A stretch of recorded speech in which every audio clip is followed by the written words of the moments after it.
1-800-449-8255. The fabulous, stellar, spectacular, unbelievable Clark the Shark show, you guys. Right here from the golden EIB fabulous sharkraphone.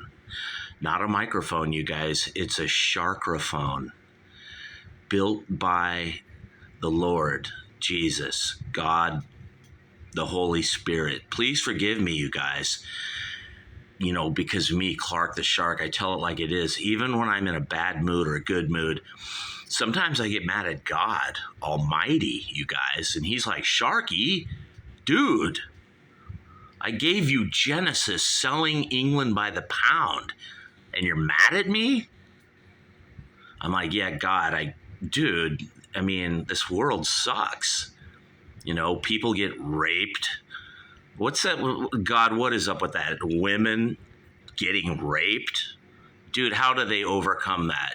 I mean, you go to heaven someday, but you've been raped? 1-800-449-8255, Clark the Shark Show. And God's like, dude, you can overcome anything, Clark the Shark. And I'm like, okay, dude, you walk down to like South Central and you got like black dudes coming up to you with a gun to your head. And fuck, dude, they might even rape you too. And God's like, dude, Sharky, you can overcome. And I'm like, okay, God, how about if Putin blows up the whole world with nuclear weapons, and then this old fart we have in the White House, you know, this fucking 89-year-old guy with dementia. I mean, it's like the guy had a stroke or something. He can't even fucking walk. And God's like, Clark the Shark, the people put him there. Well, okay, Clark the Shark, you got me. Nobody voted for the fucking guy. I'm like, yeah, no, dude. 81 million people voted for him, God. I'm good with that. You know, I live in a world, in a matrix, in a simulation here. You know, Elon Musk probably has it called out. And we have an 89-year-old, fucking 93-year-old fart from Delaware that, like, the CIA or the Pentagon or, you know, the just corrupt Democrat local voting officials printed up a bunch of fake ballots and fucking fake voting machines that count our votes over in, like, fucking Sweden. Maybe Agnetha from ABBA was counting our votes. And God's like, Sharky, it's, you know, you can get through this. You've got to go through all 4 rounds of the Stanley Cup, you know, win 16 games and you will go to heaven. And I'm like, God, why didn't you just make heaven first? Not the earth, and no tests. And God's like, Clark Shark, what are you, a liberal? Dude, isn't it fun to win? I'm like, no, it's not really fun to win. Me, Clark the Shark, dude, I sometimes feel like even if I was number 1, even if I was like Taylor Swift and I was like one little chick playing in a stadium full of 100,000 idiots all paying $900 to come and see me, I don't even think I would feel good. I'd feel like shit knowing that 100,000 morons want to, you know, fetch out all their fucking life savings to see me, Clark the Shark, or Taylor Swift, or whatever. And God's like, well, that would be rad, though, Shark. Wouldn't it be fun? You're making all this money, and all these idiots are, like, coming and paying to see you. And I'd be like, I don't know. I think I'd feel even, like, worse or guilty, or I don't know, man. I wouldn't. Dude, even that in itself, like people going to see Taylor Swift or even Beyonce, to me, that's a tragedy. That's like Vladimir Putin, you guys. That's like Ukraine. That's like people being raped, people being shot in the head, people being murdered. Who the fuck would pay all this money to go see Taylor Swift? Are you fucking people stupid? When there is an incredible album like Selling England by the Pound by Genesis with Peter Gabriel, this fucking album right here at 1-800-449-8255 for the fabulous golden EIB Sharkraphone, where you're getting the word, the truth. You're getting all the good stuff today, baby, from a very bitter and angry, I'm just full of coffee, Clark the Shark. That's what you're getting right here. I want to do a little sidebar here. I'm going to talk about Taylor Swift. Now, years ago, back in I think it was 2009 or maybe 2011, I don't know. But as you all know, Clark the Shark was huge on the internet and making money and all this shit.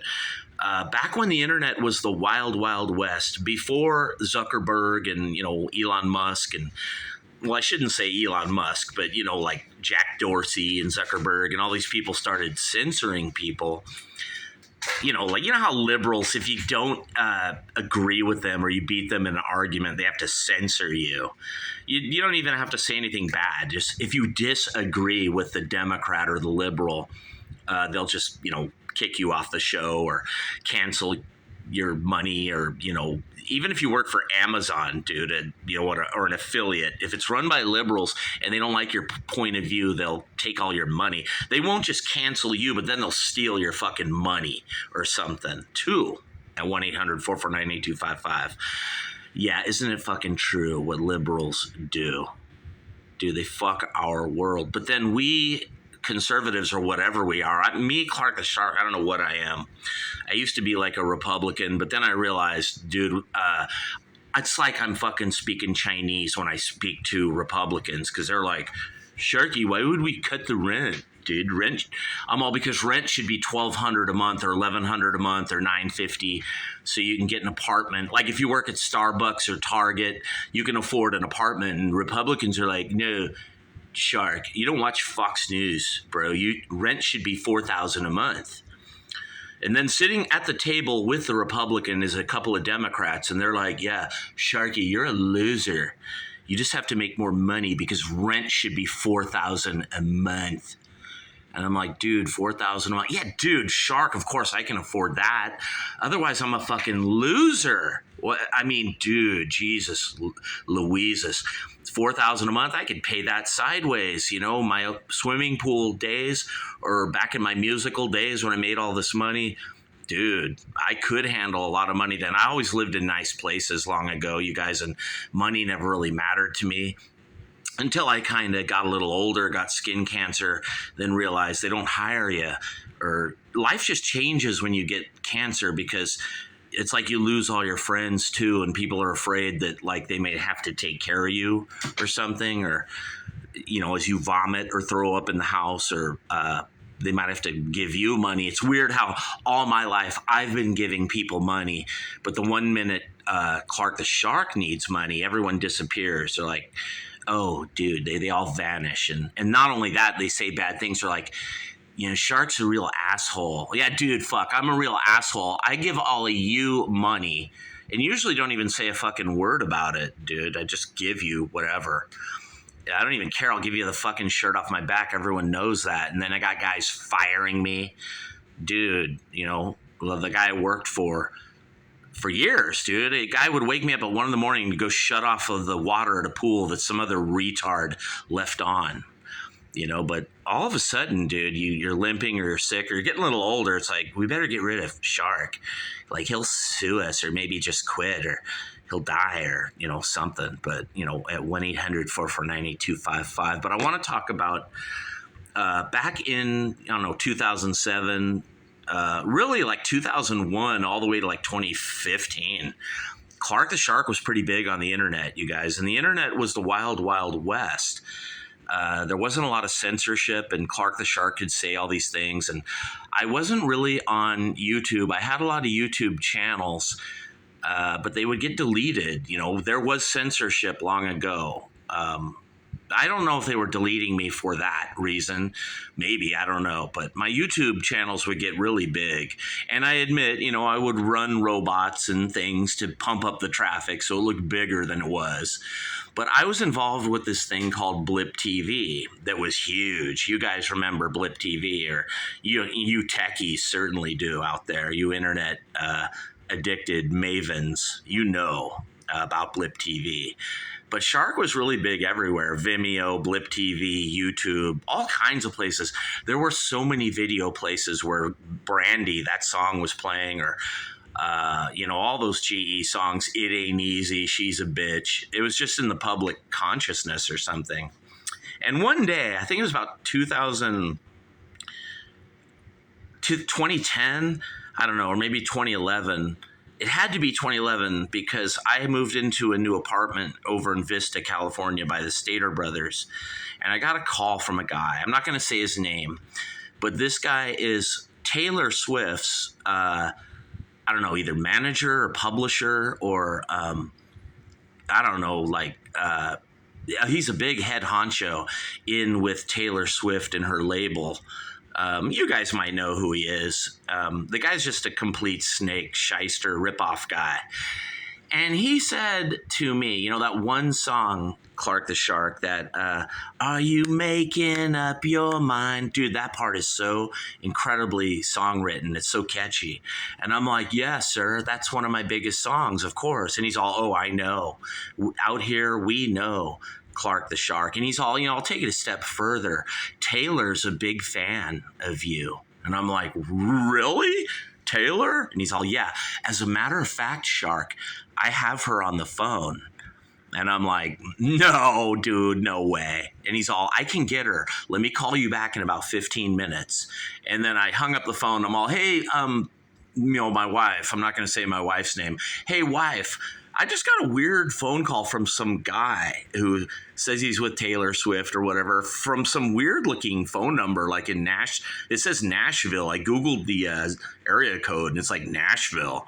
And, it said like BGMC. I'm like, what is that? Like, and it turns out it was Big Machine Records. You know, he's calling me from that label, and I'm all, this might be real. And I'm all, probably not, though. It's probably just spam or a scam or something. But then all of a sudden, I get a call back in like 15, 20 minutes later, just as the guy said. And him and a lady are on the phone and talking to me. And, yeah, it was Taylor Swift, you guys. I'm not kidding. I swear to God. Clark the Shark, was talking to Taylor Swift. And she's like, yeah, I really like that song. And I remember I was like, well, you guys, isn't Taylor Swift, I'm like, Mrs. Swift, aren't you like country or, you know? And she's, they're all, well, we're going pop. Like the one guy's all, we're going into the rock pop. You know, we're going to try to mix things up and shift things up here, Clark the Shark.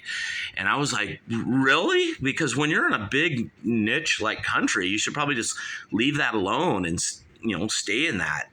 And he's like, no, we got these ideas for these new pop songs. And I was like, you mean you guys are going to be like Britney Spears or Beyonce or something like that? And they're like, yeah, we're thinking that. We're moving into stadiums, not arenas. And he's all, your song is one of the keys to what we want to do. And I was like, well, my song's kind of a rock song, sir. You know, it's got guitars. And they're like, it doesn't matter, Clark the Shark. You know, I'm going to call you back tomorrow and we're going to work out all the deals. And I remember I was like, can I talk to Taylor some more? And like I talked with Taylor Swift and she was actually on a plane flying. She was calling me from the sky in Europe or somewhere. She was flying. And she's, hi, Clark. And like, and dude, it was like I knew Taylor Swift. I'm not kidding, you guys. And, you know, I was talking to her and it was cool. It was rad. I mean, I'm not really a Taylor Swift fan. And this one guy was making me feel like gross talking to the guy. I'll never forget it. And I was like, he hadn't even offered me a deal yet. And I already knew this guy was like a shyster, just a complete scam. And I was like, I didn't want to talk to him, dude. He was a really greasy, slippery guy. But anyway, the next day, the guy calls me back and he's all, here's the deal, Clark the Shark. And in a nutshell, he says, we're going to take your song. You're going to mail me the master tapes. I mean, he's all, I want the whole 2-inch tape of the song. And I'm all, well, it's in a storage unit. He's all, dude, go get it. I'll pay the postage and handling and you're going to mail me the whole thing. And I'm all, okay, dude, you know, because...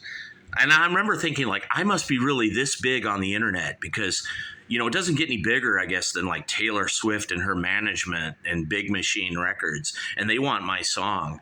But I was like, well, how much am I getting paid, Garth? You know, like $5,000? And the guy was like, no, actually, Shark, what we're going to do is we're going to take your name off the song. It's like you never even wrote it. And I'm like, okay, cool, Garth. Well, like, what am I gonna like? So I'm gonna get like $1 million. And he's like, no, we'll pay you $5,000, and you will get it wired right into your bank account. And I'm like, cool, I'm going to get $5,000. And for the rest of my life, I'm going to be rich because every time she plays this song, every time someone, downloads this song, Shark's going to get like a penny or 3 pennies or something, And the guy's like, no, you're not going to get any royalties. We're just going to pay you a one-time payment of $5,000. That's all. And I was like, what? He's all, yeah. I'm all, my name's not on the song? He's all, no. And I'm all, whose name's going to be on this song? And he's all, I don't know, probably Taylor and then another songwriter in Nashville or something. And I'm all, you mean the name Clark Haggins is not going to be on the song? One of my best songs that I'm known for? And he's all, no, sir, this is the deal. And you're going to sign a contract. You're going to e-sign it over the internet. We're going to email it to you. And I was like, I'm not even going to talk this over with my wife, sir. This deal's off. I'm not doing this. And I got kind of mad and angry. And I think I may have even hung up on the guy. We talked for like 5 more minutes, but I was just like, I'm sorry, sir. With all due respect, I can't sign that. $5,000 and then my song is gone. The master tapes. And he's all, oh, by the way, you can never have a video of this song again anywhere on the internet. And I'm like, oh, okay, fucking great. Oh, Clark the Shark can't have the song Brandy. Are you making up your mind? They do that all the time, sir. That song, I can't have my name on it. And I can never, ever have a video of it again. In fact, there's no trace at all that Clark the Shark Haggins from the Greenhouse Effect wrote that song. And he's all, that's right, sir. You are persona non grata. And I'm like, dude, it's just like the Truman Show. Or it's just like Elon Musk says, it's a simulation, isn't it? Like, I'm really being screwed here. I've got Taylor fucking Swift doing my song, and then it says she wrote it, for Big Machine Records or whatever. And then I'm persona non grata. I'm just a nobody. And I already was a nobody, but then you're going to even fucking make me more of a nobody at 1-800-449-8255 from the golden fabulous EIB Sharkaphone. It's not a microphone. It's a Sharkaphone. God damn it. And right now I'm fucking pissed because I'm remembering this. And then this must have happened like 4 or 5 other times, 2012, 2007, 2008. Not like this one, though. I had other offers for the song. But every time they did have a screwy thing where I would get no royalties, and if I did get a lifetime royalty, they said, it would only last 3 to 5 years or, and then I added up on a calculator and I would make like 70 grand over 3 or 5 years. And that's all. And then the royalties cut off.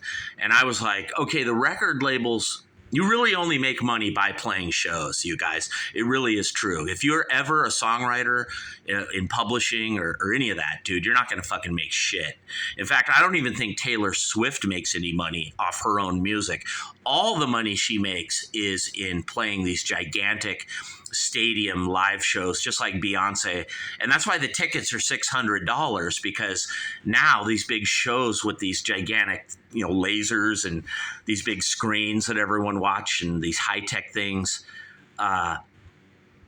Yeah, dude, the music has lost its soul, you guys. It's not like back when Genesis were selling England by the pound in 1973, you guys. These days are gone, this progressive rock masterpiece. I'm in a bad mood now just thinking about this shit. But years ago, when Clark the Shark was so big and everyone was a Clark the Shark fan. And now, of course, when Blip TV died out about 2012, 2015, that probably cut my fame down by like 60%. And then, over the years, people are like, well, as usual, Clark the Shark didn't make it again, so we can still watch the oldie, the golden oldies, but, dude, who knows? Maybe if I sign a corrupt, scammy deal, someone might hear the song out there and go, oh, that's Clark the Shark's song by Beyonce. I know he wrote that. And I'll be one of those guys where in the South Bay and Torrance and Redondo and Hermosa, they'll be like, oh, Clark the Shark wrote that Beyonce song. but we can't prove it because his name's not on it. Clark the Shark wrote that song by Alicia Keys or, fucking Ed Sheeran. That's a Sharky song.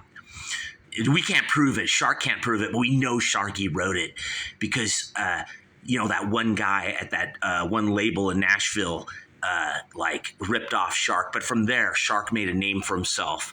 Yeah, dude, how you fucking make a name for yourself? They don't even let you put your name on songs at 1-800-449-8255, the fabulous Clark the Shark Show.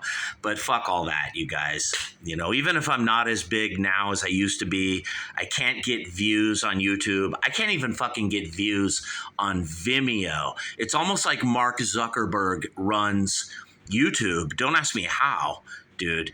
But somehow YouTube has learned the ways of Facebook and Zuckerberg and Twitter and Jack Dorsey. And if Elon Musk really thinks he's going to change Twitter by calling it the X or whatever, dude, I got news for him.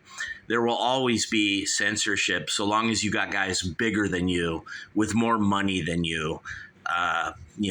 There just always will be, you guys. And they don't let non-liberals. I don't say conservative because me, Clark the Shark, I think conservative sounds like you recycle cans, like you go to the can recycler. Like, I'm a Republican, and I don't even know what that means either, dude. I'm like this, I don't know. I'm not even that, dude. I'm just independent, pragmatic.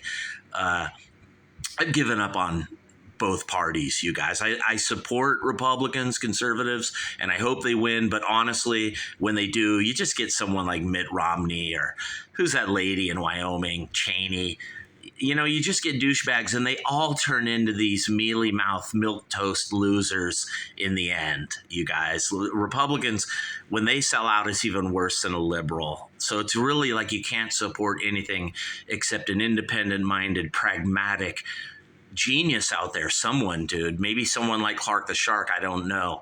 But you got to find someone, dude, who is their own independent thinking, and it's hard to do, but independent thinking will lead you to an album like Genesis, 1973, Selling England by the Pound. Unbelievable album. Tony Banks, dude, keyboards, Peter Gabriel lead vocals, everything. Phil on drum. Phil got a lot better on drums here, you guys. He's amazing. And Rutherford, and of course Hackett is just unbelievable, you guys. And when I'm talking about just amazing albums, me, Clark the Shark, dude, this is released late 1973. So 73, 74, I think I was in third grade at Parkway Elementary School in Torrance, over by the beach. Right by Torrance Beach, there was a school called Parkway. And I remember hearing this album, just a little kid. My brother Paul and his friends on the street would play this. I think all my older brothers would play Selling England by the Pound. Dude, what a fucking album. They all loved Genesis. Everyone did. Back in the 70s, it seemed like Genesis were like Led Zeppelin or something, or The Who. They were big. But then you look at their sales, and they really didn't sell records like The Who or Led Zeppelin or a lot of those bands. But they were big because they would play arenas. These guys were a big band. And maybe they were losing money and it was all a grand illusion. It was for show. But it seemed like the perception was that Genesis was huge in 1973, 74, 75. Like they were as big as Led Zeppelin. I remember, you guys.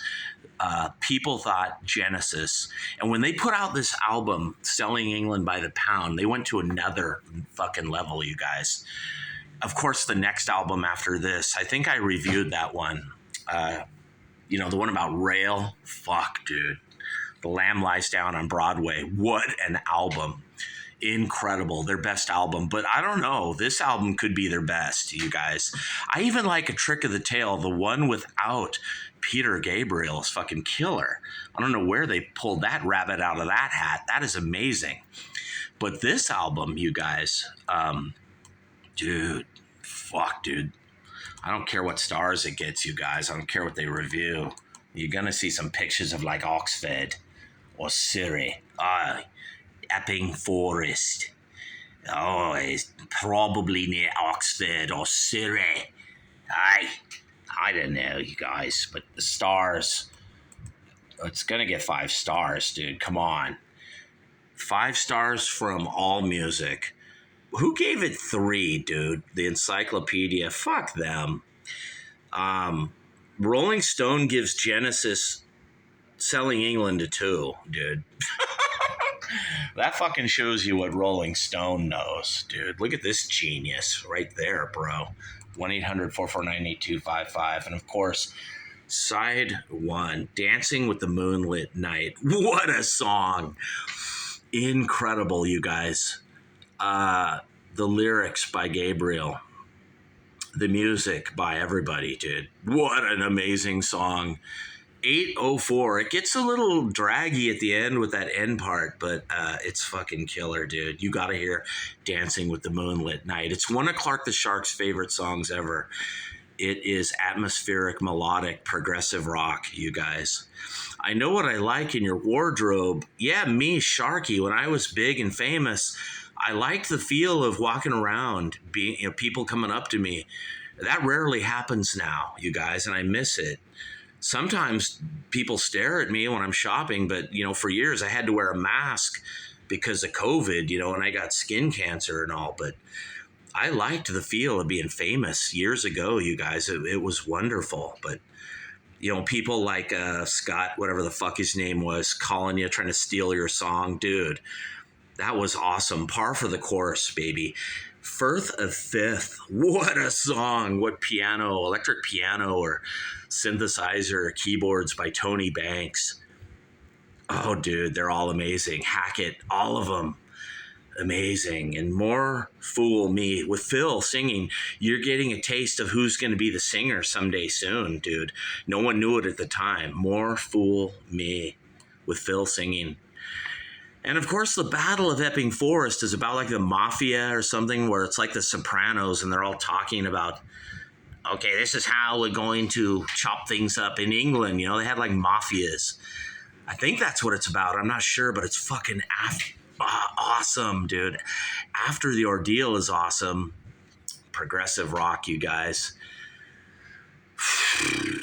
Dude, I love this album. This album brings tears to my eyes.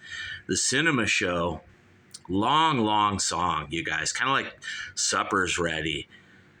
With like, I don't know, it sounds like maybe harpsichord or clavichord or something. It's fucking killer, dude. Tony Banks is just awesome. And The Isle of Plenty, I think just a little piece, Peter Gabriel at the end. But the whole album is so beautifully progressive rock. There are very long songs here, you guys. Firth of Fifth is long, but it's so melodic. It seems short, you guys. And just everybody is putting on their greatest display here in the band.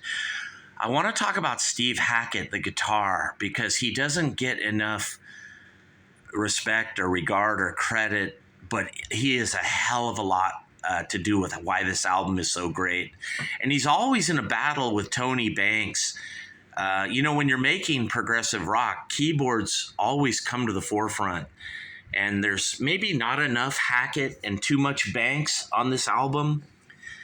But, dude, I don't know. It's all really good. The melodies, the atmospheres that they capture, it's just really melodic and it's really original. There's nothing stolen, you guys. When Tony Banks writes a little electric piano part, it's, dude, it's creative. And I like the fact I can pronounce their names. They're from England. They're not from Sweden, and a bunch of guys named Bjork or Bjorn. I love those bands, that are from Sweden, those prog bands that you can't pronounce anybody's name, and they always are changing band members. The thing I like about Genesis, for the most part, these guys kept it intact. They added Chester Thompson and Daryl Sturmer later on. They had to play live. But when they do albums, it's just the 3 guys, that were from the band. They could have brought back, Anthony Phillips or something. That would have been cool. But everyone in this band does get revered, respected.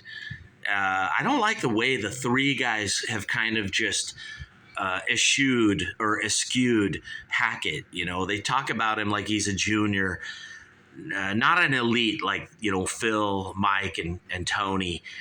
They always kind of talk about Steve Hackett like he's a second-class citizen.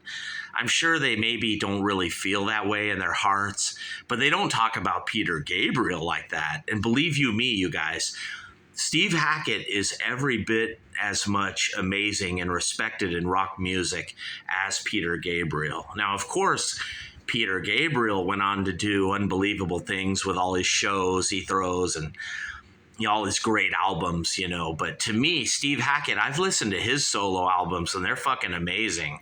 They don't sound anything like Genesis or Peter Gabriel or any of that. Steve Hackett, you talk about a guy who deserves much more cred, respect, reverement, whatever you want to call it. To me, these albums, Steve Hackett is like the Mick Taylor of the band. He deserves so much more cred for Genesis. But, they're all incredible. Mike Rutherford on bass is just like John Entwistle. He's unbelievable, you guys. I've never been a gigantic fan of Phil Collins' drumming. He doesn't hit with the power of like Keith Moon. But Phil Collins, and when he does go to play something that's not in 4/4, maybe he's not super confident with it. But he is a good drummer. He's good enough. And especially live, he gets the job done, you guys. He more than gets the job done. But it's not like I respect Phil Collins' drumming the way I do, say, Bobby Caldwell from Captain Beyond or Carl Palmer from ELP or even, Bill Bruford from Yes. Dude, Phil Collins, to me, he's not in that class. He is really good, you guys. He's not even as good as Chester Thompson, though. But, and of course, when Phil fucked his career with all those pop songs in the 80s, his cred, with a lot of progressive music fans, he just lost a lot of cred, you guys, when he did that shit, just that crap music that I hate. And even Genesis later on with, Duke and Abacab and Self-Titled and, Invisible Touch, they started sounding like shit. If you really break down the albums, there is interesting, bass from Mike Rutherford, and there's still weird time signatures and progressive, leanings, and, they're throwing a breadcrumb or an olive branch or something to the prog scene, but it just isn't like as fucking killer as Selling England by the Pound or Foxtrot or The Lamb Lies Down. These are respectable albums, you guys, that are mega 1970s albums. And to be perfectly fair, you can't expect Genesis or any band to be this great forever. I mean, Selling England by the Pound, 1973, when music was awesome. When I think 1973, The Who, Quadrophenia, the Rolling Stones, Goat's Head Soup, I think of amazing albums, you guys. And, but like Selling England by the Pound just comes rocketing straight to the forefront because it's beyond all those albums. Genesis just has something going on here that other bands just don't got, you guys. And I'm not just talking about the music. I'm talking about the atmospheres and the paintings that Peter Gabriel does with not just his voice, but his lyrics, and the storytelling that Peter Gabriel does is just unbelievable. And his voice is just this narrator, like mysterious traveler, and when Phil comes along, Phil has this thing that's like a bloke just down the street, it's pretty cool too. He's like a mysterious traveling Phil on A Trick of the Tail himself, you guys. It's almost like he's imitating Peter Gabriel. It sounds a bit like Peter Gabriel, but it's not Peter Gabriel, you guys. It's great, but it's not fantastic great like Selling England by the fucking Pound by Genesis, 1973. This progressive, melodic, piano, keyboards driven, incredible guitar, incredible bass. Everyone's incredible. Phil Collins drumming, Mike Rutherford bass, Hackett, Peter Gabriel, and of course, Tony Banks is just unbelievable. I love progressive rock, you guys. It is the greatest thing in the world. But Genesis Selling England by the fucking Pound goes above and beyond the call of mere progressive rock, you guys. This is special music that it's like it isn't even rock and roll. It's like this is classical. It just blows away everything, you guys. On a scale of 1 to 10, this album's an 11. On a scale of 1 to 5, this album's a 7. Dude, this album is unbelievable.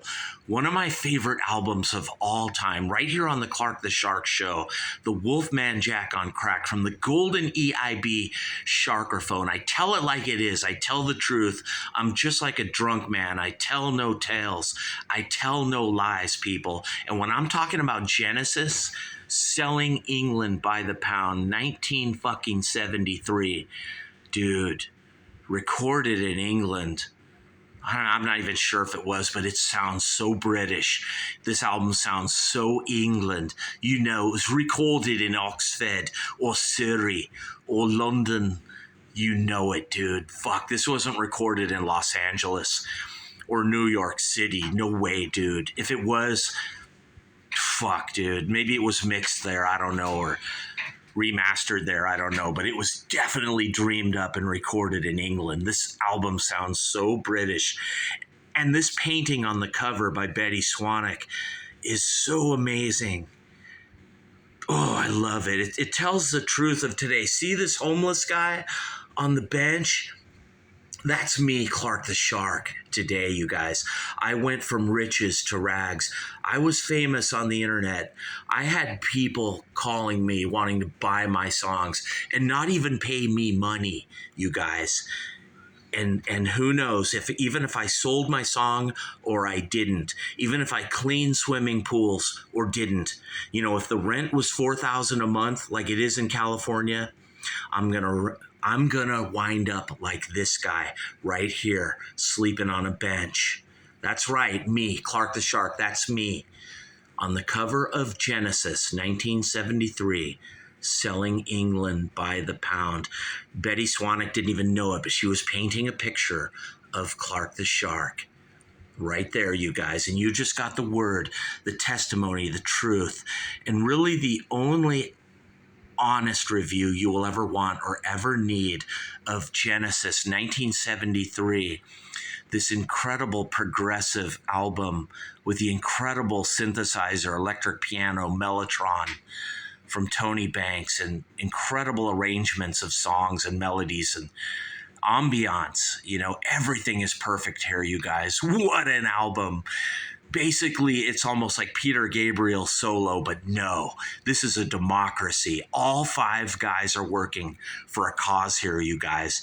And what an incredible cause it is, and it was in 1973. I'm Clark the Shark, and you just got the truth, you guys. I want you to go buy this album at Spotify, Amazon, iTunes. Get the vinyl if you can. You won't find the analog vinyl. If you do, God bless you. Buy it, you guys. It'll probably be $500, but fucking buy it. You just heard the word, you guys. Get into Genesis. Get into great music like this.